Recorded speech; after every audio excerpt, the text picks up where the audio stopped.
మనం తెచ్చిన చేపల్ని సెపరేట్ చేస్తే చూడండి ఎన్ని రకాల చేపలైతే ఉన్నాయి ఇందులోని. అన్నీ ఎక్కువగానే ఉన్నాయి. ఇవైతే గొరసలంట.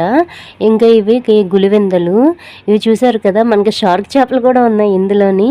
అన్నీ కలిపి ఉన్నప్పుడు నాకు ఏం తెలియలేదు, కానీ చూడండి సెపరేట్ చేస్తే ఎన్ని రకాలు వచ్చినాయో. కానాగంతలు కొందామని చూశాను కానీ దొరకలేదు, అయ్యో అనుకున్నాను. కానీ ఇందులో నాకు 3 కానాగంతలు వచ్చాయి.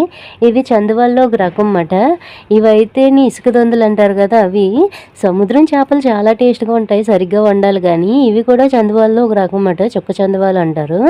ఇంకా గులివెందలు చూసారా, నాకు 2 రకాల గులివెందలు అయితే దొరికాయి. గీతలు చూసారు కదా, అద్భుతంగా ఉంటాయి. ఈ గులివెందల కూర మీరు ఎప్పుడైనా తినుంటే కామెంట్ చేసేయండి, చాలా బాగుంటుంది. వీటిలో పెద్ద సైజు కూడా ఉంటాయి. ఇంక ఇవైతే కవ్వలు, అయ్యే కిలాలు అంటారు మాకు. టేస్ట్ అదిరిపోతుంది. వీటిని సరిగ్గా పులుసు పెట్టుకుంటే టేస్ట్ సూపర్ ఉంటుంది. ఇంకా ఈ చేపల్లో మీకే చేపలు అంటే ఇష్టమో కామెంట్ చేసేయండి. వెళ్తూ వీడియో లైక్ చేసేయండి.